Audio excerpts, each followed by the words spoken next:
Highlighting our episode last week mga ka-agri was our formal launch of #Brown for Good Challenge of Department of Agriculture and Philippine Rice Research Institute of PhilRice.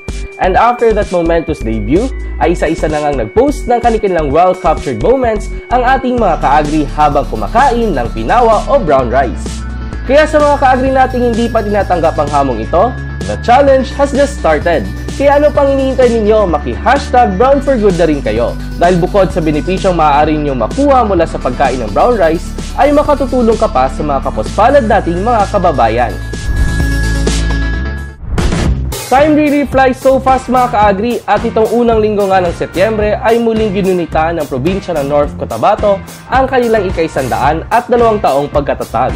At syempre dahil hindi ito isang ordinaryong pagdiriwang, pinaglaanan na naman talaga ng panahon at pondo ng North Cotabato Provincial Government ang selebrasyon ngayong taon upang maipakita sa bawat Cotabateño at sa mga dumarayo rito na ang probinsya ay isang sanktuaryo hindi lang ng hitik na kultura, kundi ng patuloy na umuusbong na agrikultura.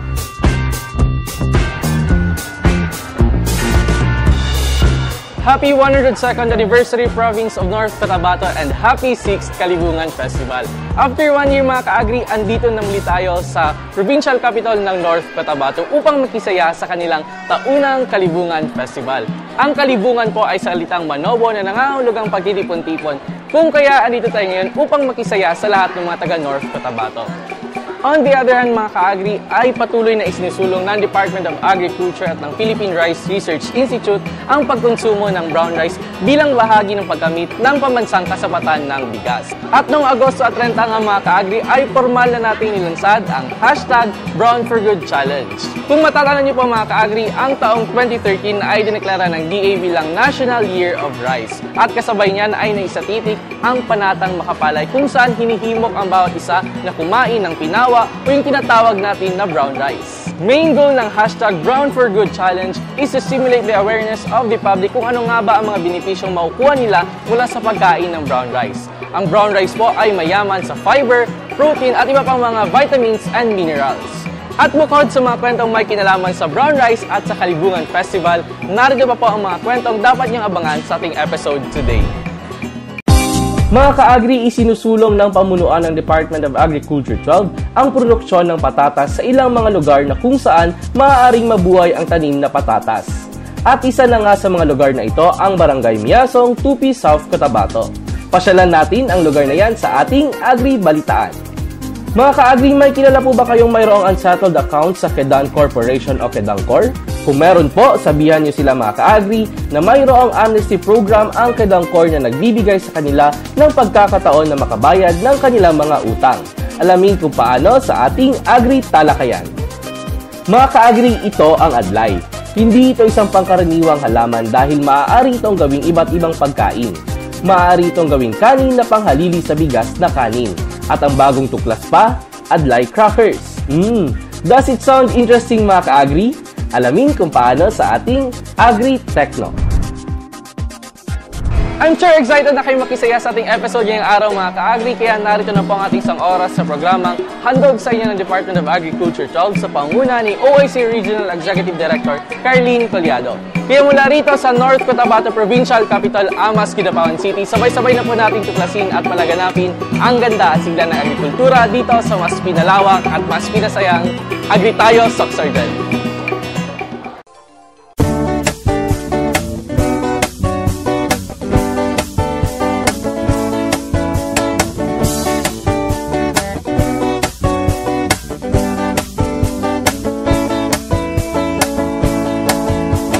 Magkamit ng dagdag na kaalaman upang sakahat, palaisdaan, mapagkakitaan ng mamamayan sa agrikulturang pangkabuhayan.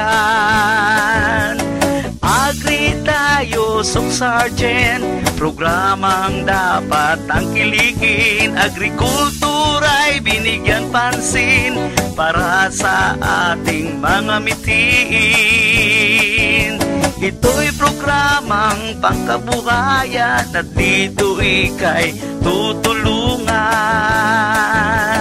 Agri tayo, Sok Sergeant, programang dapat tangkilikin. Agrikultura'y binigyan pansin para sa ating mga mitiin. Agri tayo, Sok Sergeant, programang dapat tangkilikin. Agrikultura'y binigyan pansin para sa ating mga mitiin.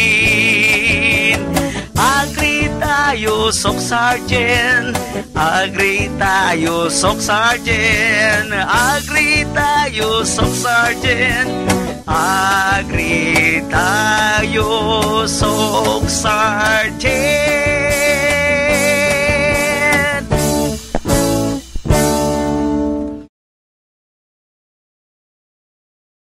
Be part of the Be Responsible's Brown for Good Challenge. Order brown rice from your favorite restaurants. Take a photo, post it on Facebook or Instagram with the hashtag Brown for Good. Challenge your friends to do the same by tagging them. At sa bawat post mo, magbibigay ang Department of Agriculture ng brown rice sa ating mga kapuspalad na kababayan. Mas healthy ka na, nakakatulong ka pa. Be responsible. Masarap kumain, lalo na pag may kanin. Pero ngayon, di lang bigas ang isinasaing.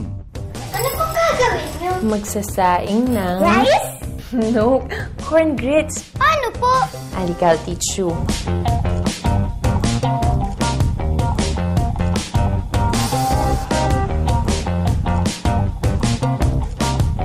Kain na! Sama kami dyan! Boy, sarap na? Maisustansya pa! Ang mensahe nito ay hatid sa inyo ng Department of Agriculture. Sa ulo ng ating mga balitang agrikultura ngayong linggo, 102nd Anniversary at 6th Kalibungan Festival ng North Cotabato, dinagsan ng libo-libong katao. Ang masayang highlights ng pagdiriwang tutukan. Mas maraming magsasaka na nagtatanim ng patatas, sumailalim sa pagsasanay hinggil sa potato seed production technology. Ilang empleyado ng DARFO 12 na kabilang sa implementasyon ng Organic Agriculture Program, sinanay ng Bureau of Agriculture and Fisheries Standards. Dionisio Bautista, muling nahalal na chairperson ng Regional Agriculture and Fishery Council 12. At matapos ang higit sa isang taon, nasa 14 milyong pisong halaga ng coffee enterprise ng South Cotabato, pinagkalooban na ng no objection letter. At upang ihatid sa inyo ang detalye ng mga balitang ito, narito si Miss Nelma Limba Ambuludto.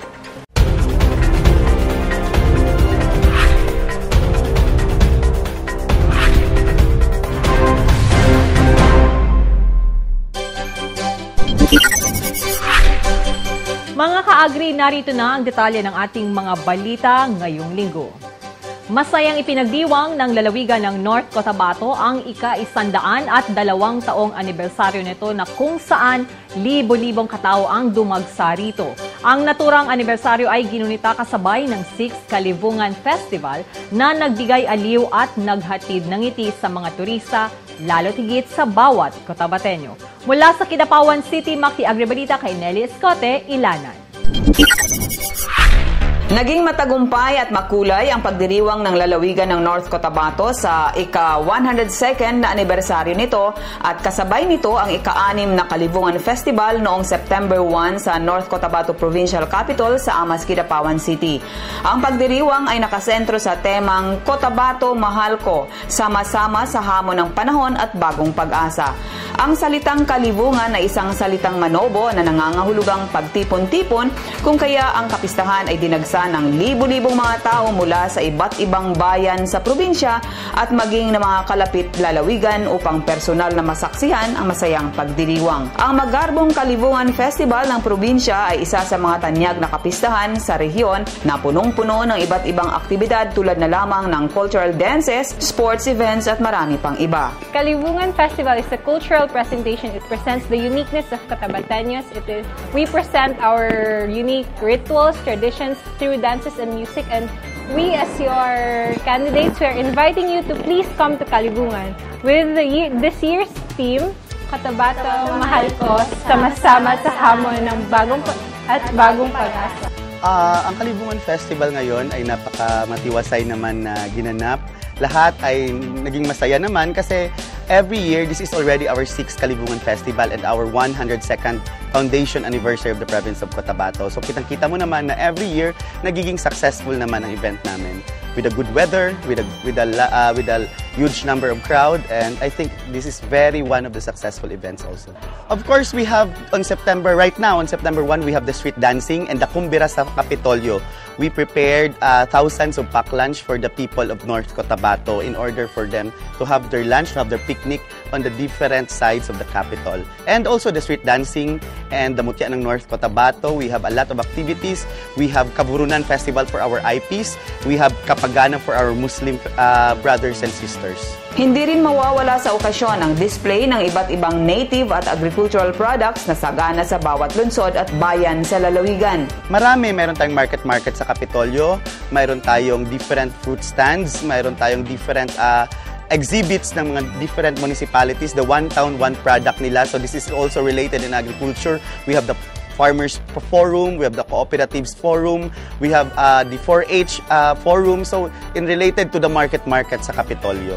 Sa ngayon, ang sektor ng agrikultura sa lalawigan ay patuloy na pinapalakas ng lokal na pamahalaan ng North Cotabato sa pangunguna ni Governor Emilio Mendoza. Bukod kasi sa malawak at masaganang agricultural area, ang lalawigan ay kilala rin dahil nanggaling dito ang ilan sa mga matataas na opisyales na namumuno ngayon sa bansa, kabilang na si Agriculture Secretary Emmanuel Piñol. Base sa talaan ng Department of Tourism 12, sa buong Rehiyon 12 ang North Cotabato ang may pinakamataas na bilang ng turista na bumisita noong nakaraang taon. Marami tayong agritourism sites. We have these huge plantations of bananas, we have huge plantations of pinya, palm oil, and everything. And also, kakabukas lang ng ating rubber corporation para naman sa rubber natin. And also, meron din tayong existing na Univantage Palm Oil Corporation wherein talagang mabibisita nila. And aside from that, mayroon din tayong katulad ngayon, organic farming, di ba?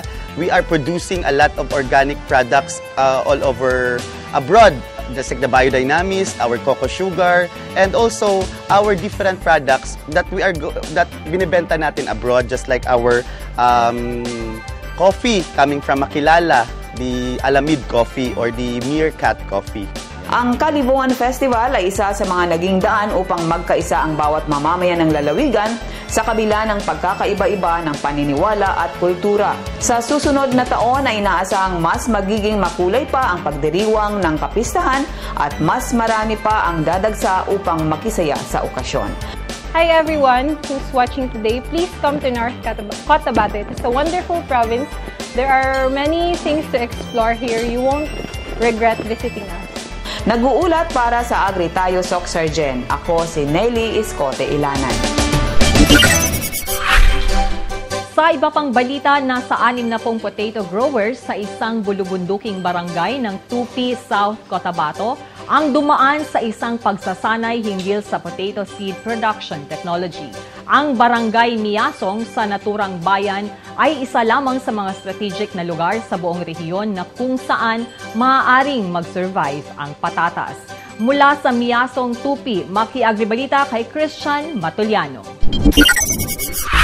Sumailalim sa isang araw na pagsasanay sa white seed potato production ng Department of Agriculture 12 ang mga magsasaka ng patatas noong August 31 sa Barangay Miasong, Tupi, South Cotabato. Ang mga partisipante sa nabanggit na pagsasanay ay ang mga magsasaka ng nabanggit na lugar at kalapit na mga barangay nito. Ang pagsasagawa ng aktibidad ay sinakatuparan ng DA12 Tupi Research and Experiment Station sa pangunguna ng Center Chief nito na si Ginang Marcela Necesito. Layunin ng aktibidad na mas palakasin pa ang industriya ng patatas sa pamamagitan ng pagturo ng mga makabagong pamamaraan ng pagpapadami ng binhi ito. Ang buong pagsasanay ay binubuo ng dalawang bahagi. Una ay ang white seed production through stem cuttings under screenhouse at ang pangalawa naman ay ang cultural management of white potato cum seed production using rooted cuttings and mini tubers under field condition. Dito ay nabigyan ng pagkakataon ng mga partisipante na masubukang makapag-hands-on upang sila ay matuto at kanilang mai-apply sa kani-kanilang mga sariling sakahan. Bukod dito ay nakapaglibot rin sila sa malawak na taniman ng patatas sa nabanggit na barangay. Habang tumataas ang demand ng patatas sa merkado ay kinakailangan ring magkaroon ng mataas na antas ng produksyon nito. Ang Barangay Miasong ay isa lamang sa mga lugar sa rehiyon na nagpuproduce ng patatas dahil sa malamig na klima nito na siyang mainam sa pagtatanim ng nasabing produkto. Maliban sa patatas ay makikita rin dito ang malalawak na taniman ng pinya, mais at iba pang mga produkto. Ayon kay Ginoong Pablito Escobillo, presidente ng Miasong Agri-Venture Producers Cooperative, sa kanilang barangay mismo nagmumula ang karamihan sa mga ibinebentang mga gulay sa mga merkado ng General Santos City at Coronadal City. Ngayong darating na buwan ng Oktubre ay inaasahang magsisimula ng anihin ng mga magsasaka ang kanilang pananim na mga patatas. Nag-uulat para sa Agri Tayo Soxargen. Ako si Christian Matulyan.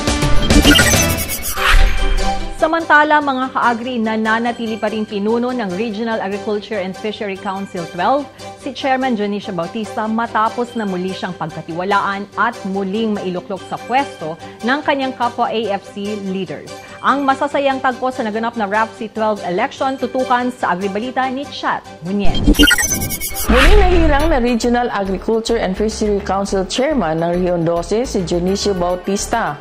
Ito ay matapos ang isinagawang election noong nakarang linggo na nilahukan ng iba't ibang AFC members mula sa mga probinsya ng North Cotabato, Sultan Kudarat, South Cotabato, Sarangani at Cotabato City.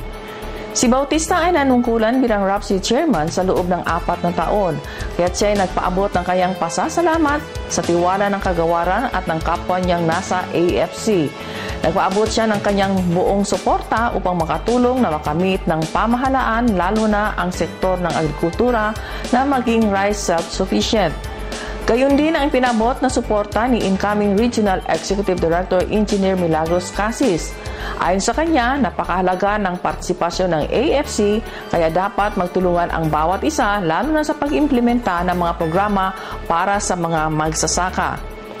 Kabilang rin sa nahalal sa RAFC bilang Vice Chairperson si Papsi Jonario Espejo ng Kidapawan City, Treasurer Papsi Eduardo Casti ng South Cotabato, Auditor si Emmanuel Bartusilio ng Coronadal City, Secretary si Angelita Chavez ng Tibuli, South Cotabato at Aurelio Betki Papsi ng Sultan Kudarat bilang Press Relation Officer. Otomatiko namang naging co-chairperson ng DA ang Regional Executive Director at Secretariat ang RAFC Coordinator. Samantala, ginanap naman noong August 22, 24, 2016 ang National P4MP Congress sa Dagupan, Pangasinan na nilahukan ng may 280 participants na kinabilangan ng mga magsasaka nationwide. Ang pambansang Manalon, Mag-uuma, Magbabaol, Magsasaka ng Pilipinas o P4MP, Magsasakang Siyentista at Indigenous People ay nasa ilalim ng banner programs ng Rural Based Organizations or RBOs ng Department of Agriculture na pinangunahan ng Agricultural Training Institute na may layuning matulungan ang mga magsasaka at mangingisda lalo na sa agricultural advancement at ma-improve ang farm productivity at income at ma-empower ito patungo sa economic integration. Ang pagsasagawa ng P4MP, MS at IPs Congress ay may layunin din na ma-improve at ma-strengthen ang relationship, linkages ng mga delegates na kinabibilangan ng mga coordinators, focal persons, P4MP, MS at IPs, officials at mga miyembro nito na makakuha din ng kaalaman, insight, awareness at iba't ibang adaptation methods and strategies na ibinabahagi ng mga magsasakang siyentista ng kanilang mga teknolohiya at ma-identify ang mga rules ng farmer leaders, particularly sa initiative towards ASEAN economic integration at ang urgent call for agricultural productivity, economic sustainability at poverty alleviation. Naging pangunahing tagapagsalita sa naturang Congress si Undersecretary for Special Concern, Ranibay de Langalen. Kanyang binigyan diin ang mga programa ng kagawaran sa pamumuno ni Secretary Emmanuel Piñol. Ayon sa kanya, nakatuon ngayon ang kagawaran sa pagkakaroon ng sapat na produksyon at sapat na pagkain ang bawat Pilipino. Kanyang hinikayat ang mga nasa konseho na magtulungan upang makamtan ang mga mithiin ng kagawaran. Samantala, nagkaroon din ng election of officers para sa P4 MP kung saan si Calixto Heron Jr., ang Region 12 P4 MP President, ay nahirang na Vice President for Mindanao. Naging tema sa naturang Congress ang Empowering Farmers and Fisher Folks Towards Economic Integration. Para sa AgriTayo Soxargen, ako po si Chat Nunez. At sumainyo ang unang yugto ng ating mga balita. Sa aming pagbabalik, ilang empleyado ng DARFO 12 na kabilang sa implementasyon ng Organic Agriculture Program, sinanay ng Bureau of Agriculture and Fisheries Standards. Matapos ang higit sa isang taon, nasa 14 million pesos na halaga ng coffee enterprise ng South Cotabato, pinagkalooban ng no objection letter. At micro-enterprises ng South Cotabato at General Santos City, hinimay ng mga eksperto mula sa RPCO 12 at PSO Mindanao. Mga ka-agri, huwag niyong palalampasin ang detalye ng mga balitang yan sa ikalawang bahagi ng ating Agri Balitaan. Dito lang sa AgriTayo Soxargen. Alam niyo ba na higit sa 1 bilyong kataong pinagkikitaan ang pagsasaka ng palay? Ayon sa isang survey, ang palay rin ang isa sa pangunahing itinatanim ng mga magsasaka sa anumang panig ng daigdig.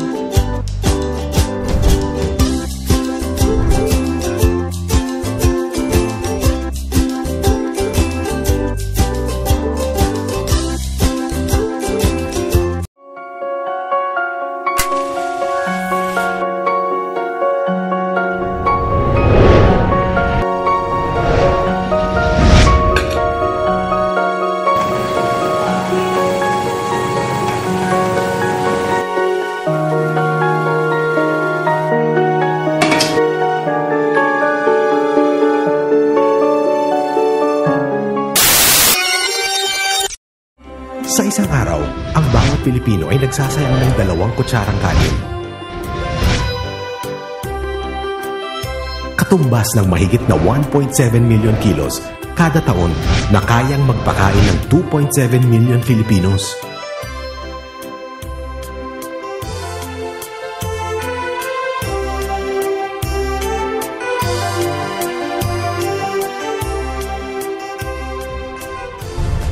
Palay, bigas, kanin. Huwag sayangin. Ang mensaheng ito ay hatid sa inyo ng Department of Agriculture.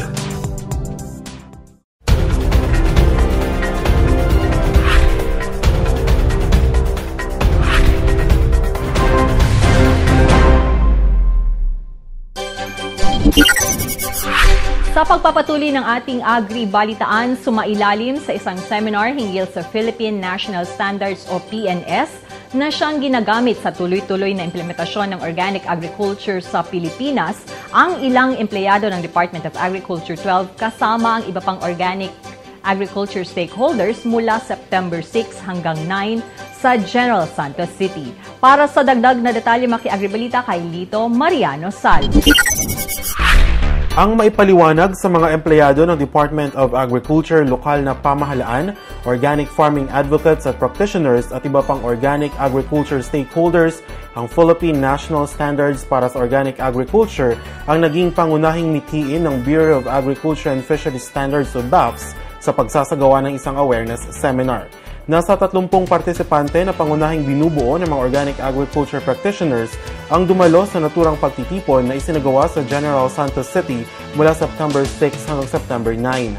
Ayon kay BAFS OIC Executive Director Karen Bautista, ang naturang awareness seminar ay isang oportunidad para mailahad ng ahensyang probisyong nakapaloob sa Philippine National Standards o PNS na nagsisilbing gabay sa patuloy na pagpapatupad ng organic agriculture program sa Pilipinas. Ang BAFS mga ka-agri ay isang attached bureau ng Department of Agriculture na nakatutok sa formulasyon ng mga pamantayan sa iba't ibang agri-fishery products sa Pilipinas. Kabilang din sa mga regular activity ng ahensyang certification at accreditation, maging ang registration ng mga Farmer Producers Cooperative na nagpo-produce ng sari-saring produktong agrikultura. Sa naturang awareness seminar, inilahad ni Director Bautista at ilang eksperto na miyembro ng Technical Working Group sa paggawa ng PNS ang mga amendment o mga pagbabago sa mga naunang PNS. Binigyan din ng kaukulang pansin sa pagpupulong ang mga bagong likhang pamantayan para sa organic agriculture, crops at livestock na nakalathala sa bagong PNS. Naging daan din ang naturang awareness seminar upang maiparating ng mga organic agriculture practitioner ang kanilang mga hinaing hinggil sa mga probisyong hindi klaro o di kaya ay disadvantageous sa mga magsasaka. Ipinahayag naman ni Director Bautista ng bawat issue at rekomendasyon na kanilang nakalap mula sa mga organic farming practitioner ay pag-uusapan ng DAFs kasama mga miyembro ng National Organic Agriculture Board o NOAB. Dagdag pa rito, iminungkahi pa ng direktor na dapat repasuhin ang ilang probisyon sa Republic Act 10068 o Organic Agriculture Act of the Philippines upang mas marami pang magsasaka ang maeenganyong subukan ang organikong uri ng pagsasaka. Nag-uulat para sa Agri Tayo Soc-Sargen. Ako si Lito Mariano sa Balitang PRDP naman, sa wakas sa kamay na rin ng lalawigan ng South Cotabato ang no objection letter para sa proposed coffee enterprise nito na may kabuang pondo na 14 million pesos. Ang Tupi Coffee Growers Association Incorporated ng Bayan ng Tupi ay ang lead proponent group ng nasabing proyekto na matagal na ring handa at excited na sa pagpapatupad ng kanilang panibagong coffee venture. Maki-agribalita kay Carl Ulysses Aguilion. Nabigyan na ng no objection letter o NOL ang 14 na milyong pisong halaga ng Coffee Enterprise Project sa South Cotabato sa ilalim ng Philippine Rural Development Project. Ang NOL na siyang nagsisilbing pamantayan upang makapagpatuloy ang proyekto ay naibigay ng National Project Coordination Office noong nakaraang linggo. Ayon kay South Cotabato Provincial Agriculturist Justina Navarrete, matapos sa patagal ang pagbibigay ng NOL sa proyektong may titulong Enhancement of Production and Marketing of Dried Green Coffee Beans, dahil sa maraming revisyon sa business plan nito, tiyak na ang kasiyahan ng bumubuo ng Tupi Coffee Growers Association Incorporated o Tukugay. Ang Tukugay ay ang lead proponent group ng nasabing sub-project. Dagdag ni Navarrete na maliban sa Tupi kung saan matatagpuan ang Tukugay, mabebenepisyohan din ang iba pang magkakape sa iba pang munisipyo sa lalawigan. Ang Coffee Enterprise Project ng South Cotabato ay inaasang muling gigising sa natutulog na industriya ng kape sa nasabing lalawigan. Ito rin ay magiging tulay upang makahanap ng mas magagandang outlet sa merkado ang mga magkakape. Kung matatandaan, ang South Cotabato ang kauna-unang recipient ng PRDP IRIP o Enterprise Sub-Project sa buong Pilipinas. Ito ay ang 39 million pesos na Production and Marketing of Cassava Granules Project na binansagan ang business plan na world-class ng World Bank. Ibinalita rin ng lokal na pamahalaan ng lalawigan na matapos ang kamoting kahoy at kape, pinagtutuunan na nila ngayon ng pansin ang pagpapaunlad ng cacao industry sa ilalim ng PRDP. Nag-uulat para sa Agri Tayo Soc-Sargen. Ako si Carl Ulysses Aguilion. Sa iba pang balita, ipinatawag ng Department of Agriculture 12 ang mga high-value crop farmers mula sa iba't ibang panig ng rehiyon para sa isang forum sa General Santos City noong September 1. Sa naturang talakayan, inilahad ng High Value Crops Development Program ang kasalukuyang estado ng industriya, lalong-lalo na ang mga interbensyong maaari nilang makuha sa DA. Maki-agribalita kay Edgar Alan Pasaol. Nagtipon-tipon sa isang talakayan ang mga high-value crops farmers ng rehiyon upang pag-usapan ang mga isyong kinakaharap at balangkasin ang mga plano para sa ikauunlad ng sektor nito sa General Santos City nitong Setyembre 1 hanggang 2. Ayon kay incoming DA12 Regional Executive Director Engineer Mila Casis, mahalagang magkaisa ang mga magsasaka upang makamit ang nais nito na maging matagumpay ang industriya. This forum, my dear partners of the Department of Agriculture, is very important for you and for us in the department to address specific problems in the industry. This is also a venue for you to formulate proposals to aid your sector in the production and marketing of products and provide inputs, crafting a modern and value chain-oriented agriculture sector. But most of all, I see this as a kick-off activity for you to search for ideas in helping us fulfill the mandate of our President. As partners of the Department of Agriculture, I challenge each and every one of you. Let's work hand in hand. Let's work together so that we could attain the mandate of the President to provide available and affordable food for the Filipino people. Samantala, idinagdag pa ni HVCDP Regional Coordinator Jocelyn Torres na ang nasabing pagtitipon ay naglalayong mapag-usapan ang kanilang mga aksyon upang matugunan ang mga problema sa high-value crops tulad ng gulay, saging, kape, mangga, rubber at kakao. Isa rin itong magandang venue para ayusin ang mga proposals upang matulungan ang mga stakeholders sa kanilang produksyon at marketing ng kanilang mga ani.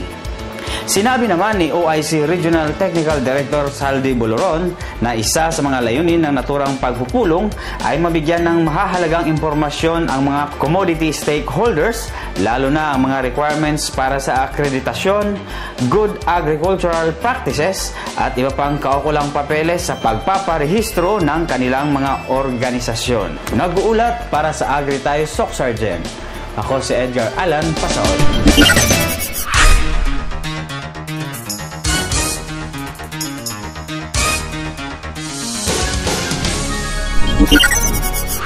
Nagsilbing host ng 3rd Farmhouse Extensionists Association of the Philippines ang Agricultural Training Institute 12. Daan-daang farmhouse extensionists na nanggaling pa sa iba't ibang bahagi ng bansa ang nagtipon-tipon sa Cotabato City mula August 31 hanggang September 1 para sa kanilang National Convention na nasa ikatlong taon na. Layunin ng naturang pagtitipon na kilalanin at gawing mainstream ang mahalagang papel ng mga kababaihan sa pagsusulong ng sektor ng pansakahan at pangisdaan. Nakiisa rin sa national gathering sina Agriculture Undersecretary for Special Concerns Ranibay Dilangalen, ATI Executive Director Luz Taposok at iba pang key DA officials. Tema ng 3rd FECSAP ay Filipino Women, Unity Amidst Diversity Towards Rural Development. Nakibahagi ang mga proponent group ng mga proposed micro-enterprise mula sa South Cotabato at General Santos City para sa Philippine Rural Development Project sa ginanap na joint technical review ng kanilang mga business proposals.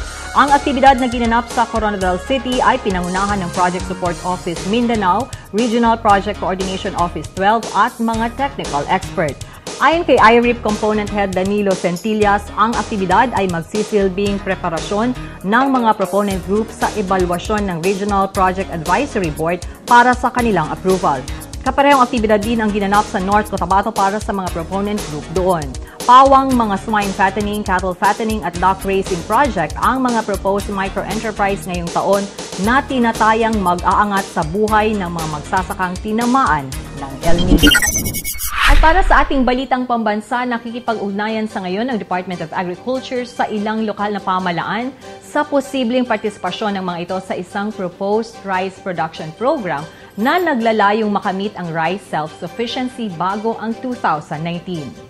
Sa isang panayam, inihayag ni Secretary Manny Piñol na ang programang ito ay tatawaging Local Government Corporate Farms na kung saan ang mga LGU ay pipili ng mga publicly or privately owned farm na pupundahan nila sa pamamagitan ng bank loans para sa kanilang mga magsasaka. Ang bank loans ay gagamiting pambili ng palay seeds at abono sa loob ng planting season. Ipinaliwanag din ng kalihim na bibilhin ng mga lokal na pamahalaan ang produktong palay mula sa Local Government Corporate Farm Program. Sinabi ni Secretary Piñol na ang programang ito ay tumatalima sa kagustuhan ng Pangulo na mabiyayaan ang bawat pamilya na recipient ng Pantawid Pamilyang Pilipino Program ng tigda 2 kilo ng bigas bawat buwan. At para sa ating international news, hindi nagpahuli ang mga organikong produkto ng Pilipinas sa isinantabladong Natural and Organic Products Asia sa bansang Hong Kong. Ang mga produktong ito ay kinabibilangan ng tanyag na organic colored rice ng Don Bosco Multipurpose Cooperative mula sa Mlang, North Cotabato na isang renowned rice exporter sa mundo. Ibinida rin ng Tree Life Coco Sugar ang kanilang organically produced coconut sugar. Bukod sa mga ito, binitbit din ng delegasyon ng Rion 12 ang iba pang potential organically grown at organically processed products ng rehiyon gaya ng Highland bananas, kape at banana chips. Kasama sa delegasyon ng DA12 sina Research Division Head at Organic Agriculture Program Focal Person Dr. Lorna Vilbar, Agribusiness and Marketing Assistance Division 12 Staff Abdul Kadil Ango at Don Bosco MPC Manager na si Romano Laurilla. Ayon kay Dr. Vilbar, isang malaking oportunidad para sa mga organic product ng bansa ang kanilang partisipasyon sa naturang organic food show dahil andon ang ilan sa mga malalaking buyer ng mga organikong produkto. Isinagawa ang Natural and Organic Products Asia mula August 31 hanggang September 1 sa Hong Kong Convention and Exhibition Center. At sumainyo ang kalipunan ng ating mga balita sa panibagong edisyon ng programa. Diyan lamang kayo mga ka-agri, magbabalik pa. Agri tayo, Sock Sergeant! Alam niyo ba na ang kape ay isa sa most traded commodities sa mundo kasunod ng langis?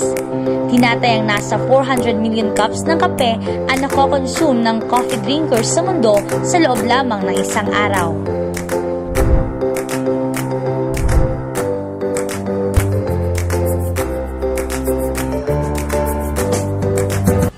Anong baon mo? Meron akong cookies, juice, at chips. Ikaw? Meron akong apple, biscuit, water at puting mais. Puting mais? Bakit meron ka ba? Sabi kasi ni Mami, ang puting mais ay sagana sa nutrisyon. At nagbibigay sa akin ng energy.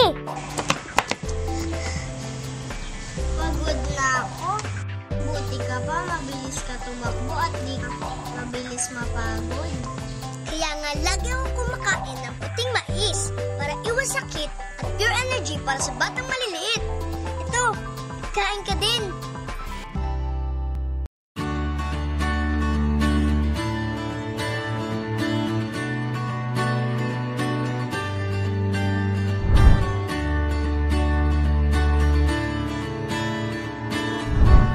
Mga ka-agri, may utang po ba kayo sa Kedancor?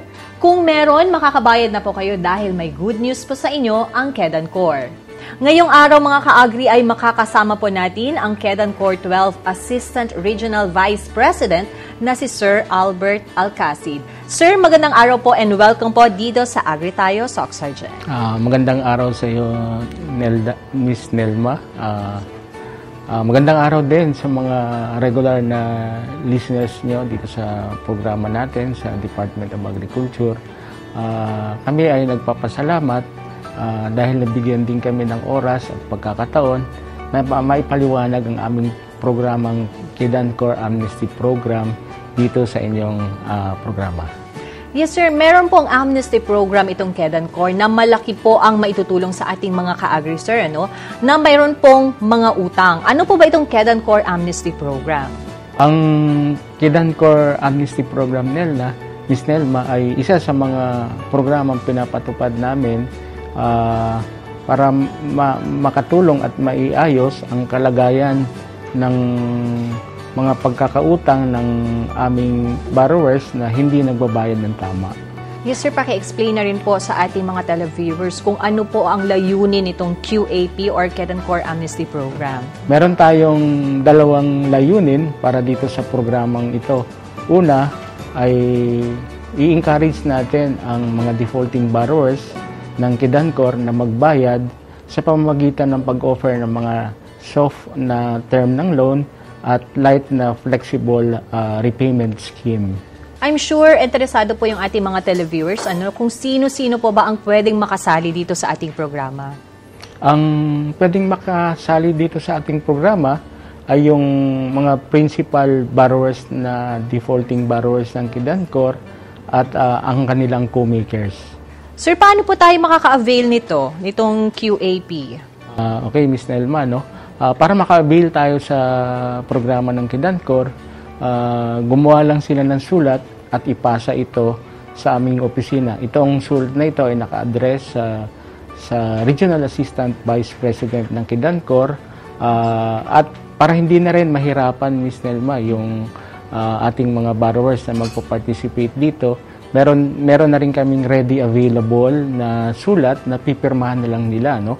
Naka-indicate doon sa sulat na yon na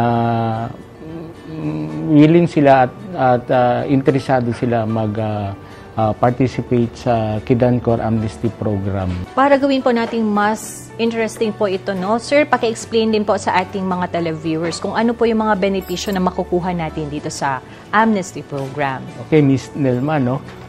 Meron tayong dalawang benepisyo na makukuha dito sa pagpa-participate ng mga defaulting borrowers natin sa programang ito. Una, pagka nagbayad sila ng cash, no, or yung tinatawag namin na cash full settlement, sa automatic mawawala o matatanggal ang penalties at ang surcharges. Yung additional interest naman o yung tinatawag nating karagdagang interest ay bababa ng 75%, no, mababawasan ng 75%. Kapag yung pangalawang benepisyo, kapag babayaran naman ito ng installment, automatic ulit na ang penalties, surcharges ay mawawala. Yung additional interest o karagdagang interest ay mababawasan ng 50%.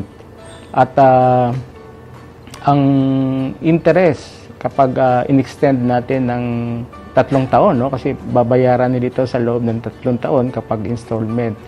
So kung dati nagbabayad sila ng 12 to 14%, magiging 6 to 8% na lang ang interest nito at depende kasi yan sa kanilang initial down payment.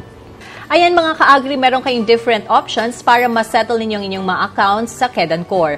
Sa ikalawang bahagi ng ating agri talakayan, pag-uusapan naman natin ang mga termino at mga polisiya at iba pang mahahalagang impormasyon tungkol sa programa. Diyan lamang kayo mga ka-agri, magbabalik pa ang Agri Tayo Sock Sergeant.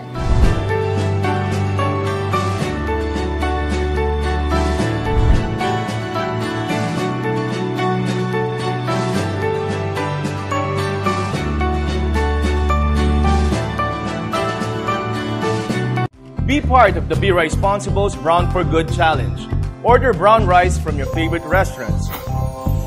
Take a photo, post it on Facebook or Instagram with the hashtag Brown for Good. Challenge your friends to do the same by tagging them.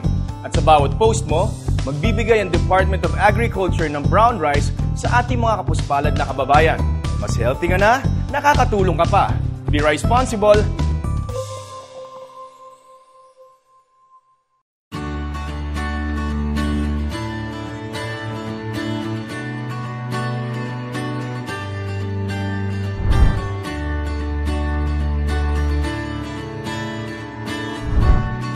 Kasalukuyan pa rin kayo nakasubaybay sa Agri Tayo Sock Sergeant at kasama pa rin natin si Kidancor 12 Assistant Regional Vice President, Sir Albert Alcacid.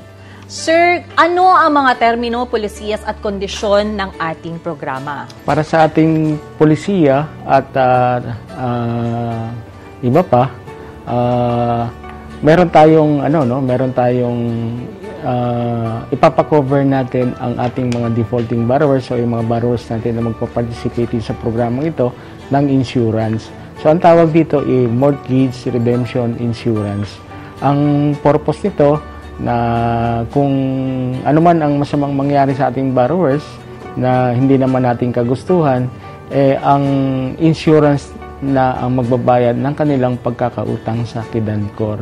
Pangalawa, meron tayong taxes na babayaran na requirement naman talaga ito sa ating gobyerno, no? At siyempre, yung benepisyo malaki na makukuha ng ating mga borrowers ay yung mga nakundon o mga nawala na penalties, surcharges, yung mga nabawas na additional interest. Yes, sir. So, paki-explain na rin po sa ating mga televiewers kung ano po ba yung sakop nitong programa. Ang sakop nitong programa nito ay yung mga borrowers ng Kidancor na hindi nakabayad pagdating ng maturity date. Yung mga borrowers din natin, o borrowers din ng Kidancor na dating nag-avail na ng rescheduling at restructuring, pero pagdating ng maturity date, hindi pa rin sila nakabayad. At yung huli, yung mga borrowers ng Kidancor na hindi pa rin napafailan ng kaso. Kasi meron tayong mga borrowers sa Kidancor dahil sa hindi pagbabayad, na-filean sila ng kaso. So yung mga na-filean na kaso, hindi na sila pwede mag-participate dito sa programa na ito.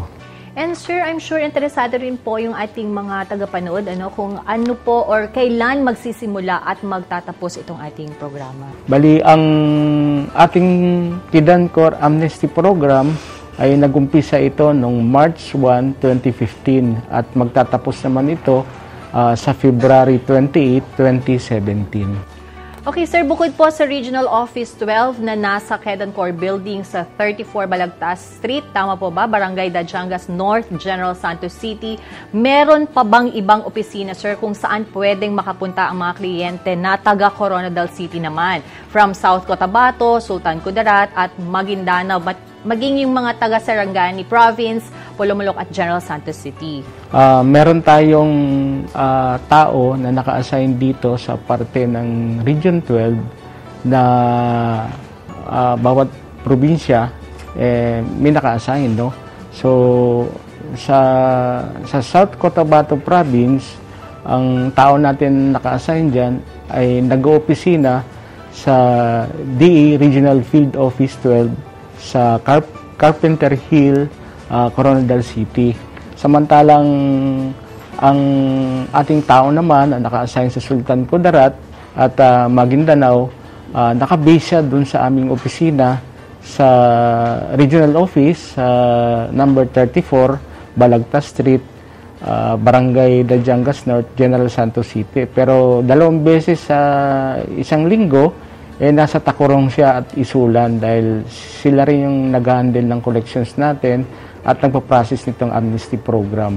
At yung huli, yung tao natin na naka-assign ng General Santos City, probinsya ng Sarangani at Polomolok, naka-base siya sa office natin, sa regional office, sa number 34, Balagtas Street, Barangay Dajangas North, General Santos City. So, ayan, maliban sa inyong mga nabanggit, sino po ba ang pwedeng malapitan na empleyado po ng Kidancor kung gusto po nating mag-avail nitong program? Sino-sino po yung pwede nating malapitan na empleyado, sir? Gaya na nabanggit ko kanina, meron tayong 3 tao na naka-assign sa bawat probinsya ng parte ng Region 12. So, ang tawag sa kanila ay Provincial Collections and Remedial Management Officer. So, in short, PCRMO. So, ang PCRMO natin sa Sultan Kudarat, si Mercil Biray. So, gaya ng nabanggit ko kanina, 2 beses isang linggo, nasa Tacorong siya at Isulan. Pero pwede po rin natin silang makontak sa kanyang cellphone number, no? Banggitin ko lang dito, Miss Nelma, no? So, ang cellphone number ay 0917-900-9081. Ulitin ko po, no? Ang cellphone number, 0917-900-9081. Ang PCRMO natin naman na naka-assign sa probinsya ng South Cotabato na nag-office sa Department of Agriculture Regional Office 12 sa Carpenter Hill ay si Maricho Lim. Ang kanyang, pwede po siyang kontakin sa kanyang cellphone, no? Ang cellphone number niya 0918-908-6963. Ulitin ko po, ang kanyang cellphone po ay 0918-908-6963. At ang huli po, ang naka-assign po na PCRMO natin na pwede niyong kontakin na kung in case mag-participate kayo sa programang ito, na naka-assign sa Polomolok, probinsya ng Sarangani at General Santos City, si Susan Cortejos. Ang kanyang cellphone number po ay 0999-318-8322. Ulitin ko po, no? Ang kanyang cellphone number, ay 0999-318-8322. So yan mga ka-agri, lumapit o tawagan po ninyo ang mga point person na yan para ma-settle nyo na po ang inyong mga accounts sa Kedancor. Pero bago po tayo magtapos, Sir Albert, ang inyo pong mensahe sa ating mga televiewers. Unang-una, nagpapasalamat kami. Papasalamat ako in behalf of Kedancor Region 12, lalong-lalo na kay Miss Nelma at sa Department of Agriculture, no, at sa programa nyo. Dahil sa pamamagitan ng inyong programa ay naipaliwanag namin at gusto rin namin maparating sa mga concerned na borrowers namin na meron kaming ganitong programa, no, yung amnesty program. Naipaliwanag naman kanina na kung paano, no, mag-a-avail at ano yung mga benepisyo na makukuha, lalong-lalo na dun sa condonation o na mawawala yung penalties at surcharges, no, at yung pagbaba ng additional interest at pagbibigay ng panibagong loan term. Kasi nabalitaan nga namin sa mga borrowers din namin, kaya ayaw nila magbayad ng kanilang utang sa Kedancor ay sa kadahilanan na nung nagpa-compute sila sa aming opisina ay nagdoblado, nagtriple o minsan talagang lumaki yung utang nila dahil sa penalties at surcharges na idinagdag. So sa pamamagitan ng amnesty program, pag nag-participate kayo, mawawala na yon, no, yung malaking naidagdag na yun na penalties at surcharges. So inuulit ko ulit, Miss Nelma, nagpapasalamat kami sa inyong programa at siyempre mabuhay, no, yung dyan sa inyong programa at sa Department of Agriculture. Our pleasure. Salamat. Ayan, maraming salamat kay Kedancor 12 Assistant Regional Vice President Sir Albert Alcacids. Patuloy lang po kayong tumutok sa ating programa mga ka-agri dahil magbabalik pa ang Agri Tayo, Sock Sergeant.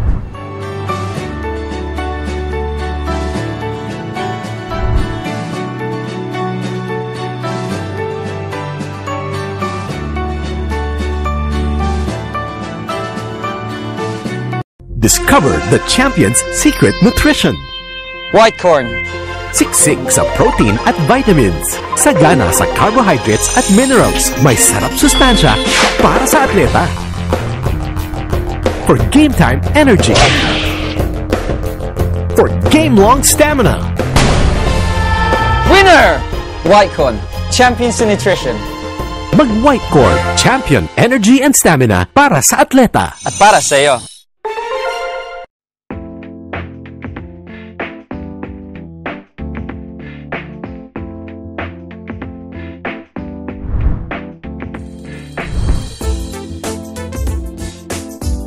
Mga ka-agri, sa isang pambihirang pagkakataon ay nakapanayam ng Philippine Rural Development Project, Project Support Office Mindanao InfoAce Unit, si Agriculture Secretary Manny Piñol. Ano-ano kaya ang plano nito upang mas mapaganda pa ang implementasyon ng programa? Narito ang naging one-on-one interview ni PSO InfoAce Head Sherwin Manuel kay Secretary Piñol. How does PRDP could contribute to the achievement of the trust of the new administration? Well, without rural infrastructure, without livelihood activities, without support facilities, we cannot possibly achieve our mission to produce more food for this country. The PRDP actually is a very, very important partner in realizing our mission of producing enough food for the Filipino people. As the President says it, available and affordable food for the Filipino people.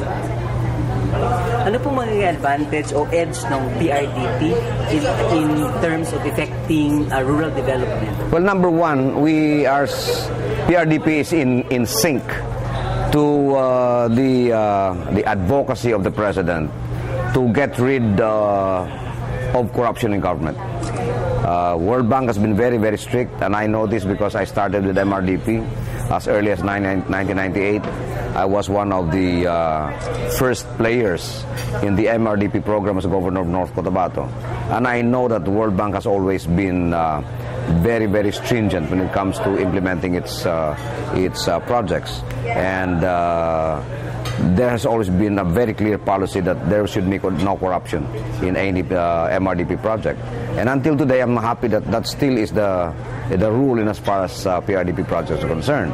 So with this culture of no corruption in PRDP projects, I believe that we really are contributing to changing the culture of Filipino political leaders.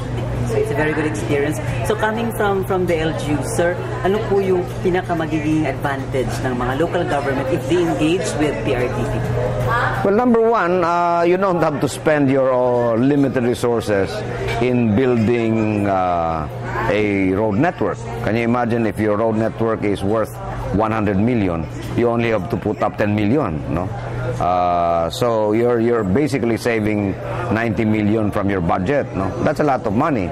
And besides, we all know that the funds of the LGUs actually are limited, and they could not possibly build a 200 million peso road network of their own. But with PRDP, that's possible. Doon naman po tayo sa livelihood, sir. Last two questions na ito, sir. Ang PRDP is championing on champion commodity for each region.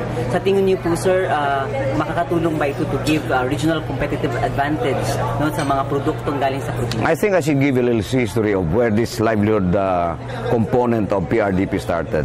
It all started in North Cotabato. It was started in North Cotabato when we proposed that aside from building roads, MRDP should also include livelihood programs because that's part of the chain of food production. I mean, even if you have roads, if your people are not productive, then it would be useless. No? So, yes, of course, the livelihood component of PRDP is a very important component in our effort to make our people more productive.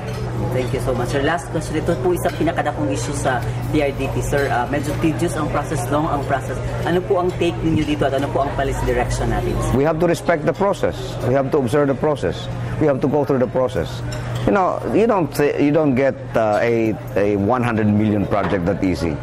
You should go through the process. And if you want development, you have to respect the process, and you have to abide by the rules and guidelines of the program. It's as simple as that. Sabi nga nila, kung gusto maraming paraan, kung ayaw maraming dahilan.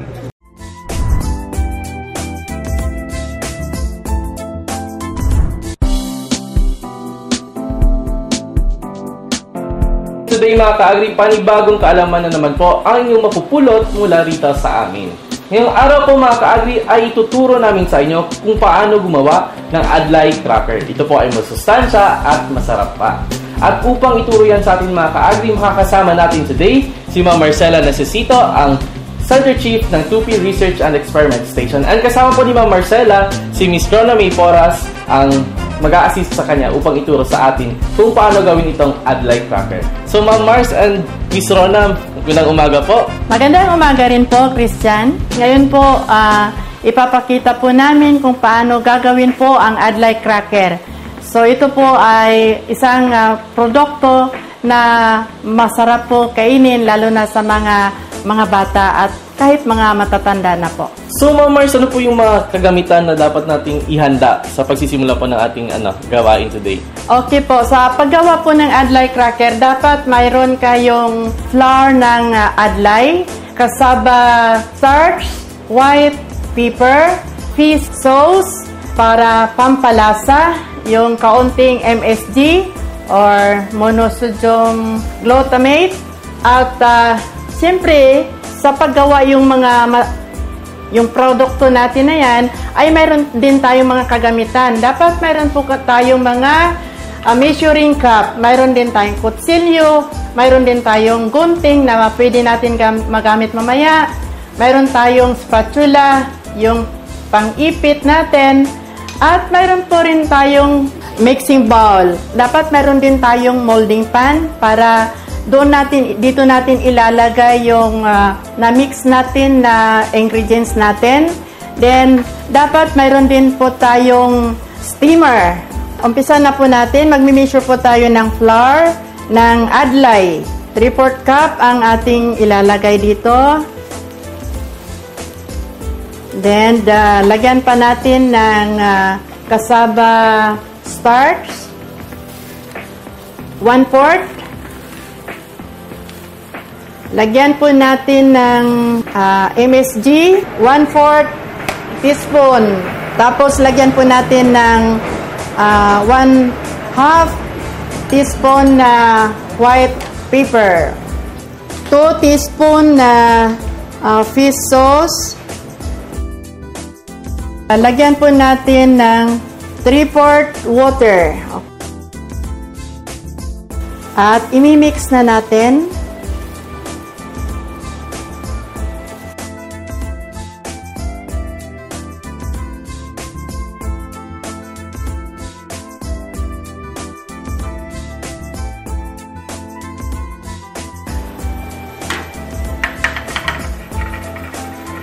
So mga ka-agri, ito na po yung itsura ng ating mixture dito sa ating molding pan. So after natin itong mailagay sa molding pan, ano po yung next step? Christian, siguro ilagay na po natin doon sa steaming, lutuin na po natin. I-steam natin for 5 minutes po. Then after sa 5 minutes, kukunin na po natin. Bago po natin yung ilalagay po yung na-mix plan na natin sa molding pan, dapat mayroon na tayong pre-boiled na boiling water natin doon sa steaming para paglagay na natin mainit na kaagad yung lutuan natin. Then we have to wait for 5 minutes. So Ma'am, habang hinihintay natin ang 5 minuto, matanong ko po kayo, kung ikukumpara po natin ang adlay sa corn at saka sa rice po, alin po yung mas nutritious po? Siguro sa review of literature, mas nutritious po yung ating adlay. At saka madali lang po ito i-grow, madali lang po ito, kaunti lang po yung expenses po natin kung mag-grow tayo. So Ma'am Mars, okay rin po ba ito sa mga nagda-diet tulad ko? Yes po, Sir Christian. Mas maganda po yun. Mas maganda po kaysa kanin at saka mais. Kasi mataas pa yung kanyang energy ito compare sa rice and corn. Ayan mga ka-agri. Yan po, mas nutritious po ang adlay kung ikukumpara natin sa rice at saka sa corn. So, advice ko po, subukan niyo pong kumain ng adlay. O sige, kukunin na po natin. Okay.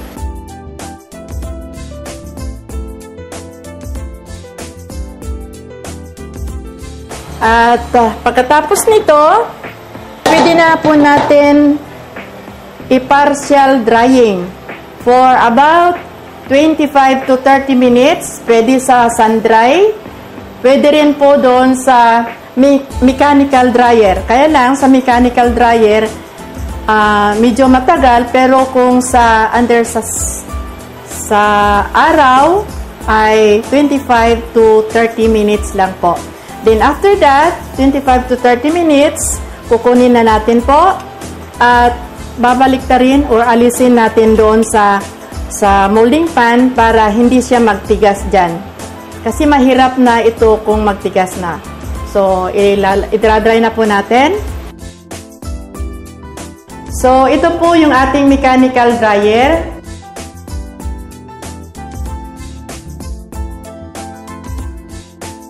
So after 30 minutes mga ka-agri ay maaari na natin kunin ang ating adlay cracker dito sa ating mechanical dryer. So Ma'am Mars, kunin na po natin. So, ito na po Sir Christian. Pwede na natin i-slice at aalisin na po natin dito sa molding pan. Okay po. Ayan mga ka-agri, ito po yung itsura ng ating mixture kanina. Dry na po siya.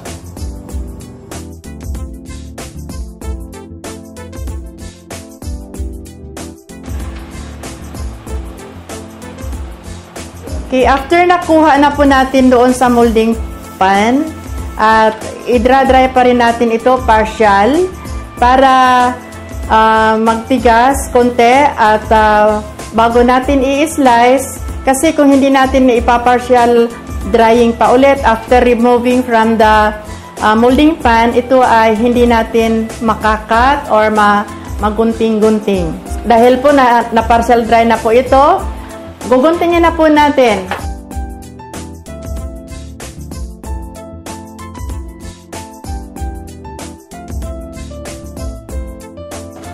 So mga ka-agri, ito na pong itsura ng ating Adlay Flakes matapos pong guntingin ni Ma'am Marcela ito. So Ma'am Mars, ano po yung next step na gagawin natin?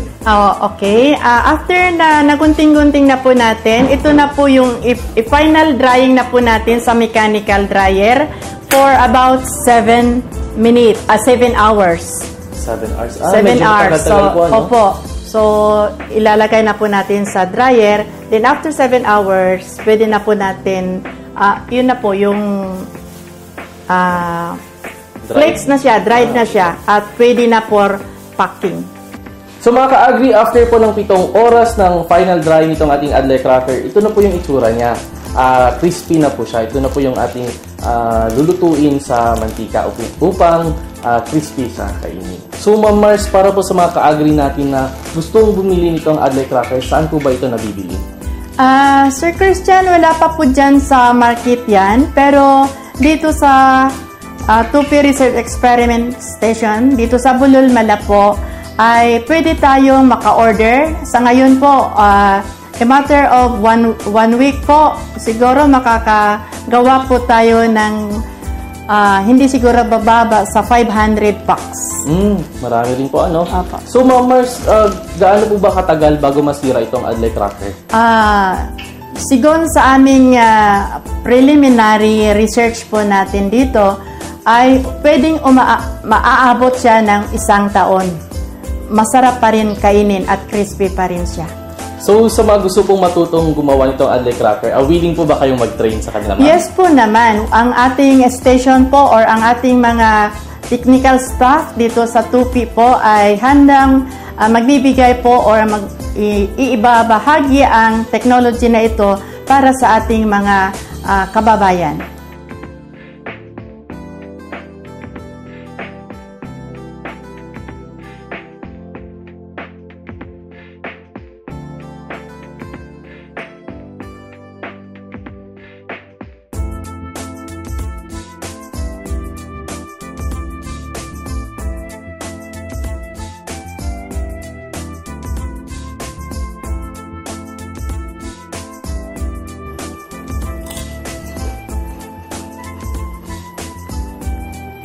Sarap po talaga mga ka-agri itong Adlay cracker.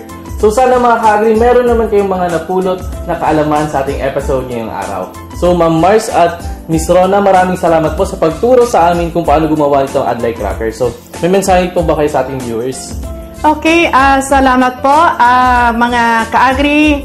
Kung gusto nyo po matuto kung paano gumawa ng ating Adlay cracker, ay ang ating opisina po or ang ating station, Tupi Research Experiment Station, ay handa pong magturo po sa inyo pong lahat na nakikinig na interesado po na gumawa po itong Adlay cracker.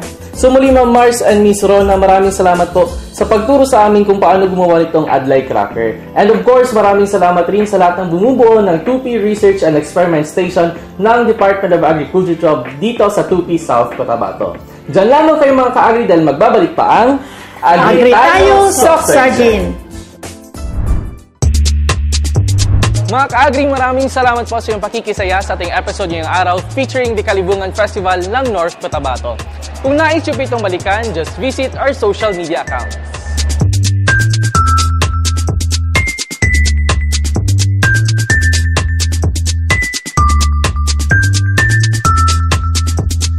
And mga ka-agri, patuloy pa rin po ang ating #BrownForGood Challenge. Kaya patuloy lamang po sa pag-post sa inyong mga photos habang kumakain ng brown rice gamit ang #BrownForGood, #Region12.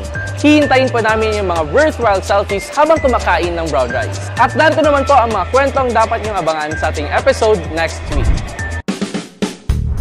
Mga ka-agri, mahilig po ba kayong magkape?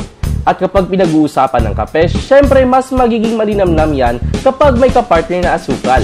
Kaya sa susunod na Sabado mga ka-agri, ituturo namin sa inyo ang teknolohiya sa paggawa ng cocoa sugar. Maraming salamat po sa iyong patuloy na pagsuporta at pagtangkilik sa mga programa at proyekto ng Department of Agriculture. Sa susunod na Sabado, sana po ay samahan niyo pa rin kami sa tuloy-tuloy nating pagtuklas at pagpapalaganap sa ganda at sigla ng agrikultura dito sa mas pinalawak at mas pinasayang Agri Tayo Soft Sardine.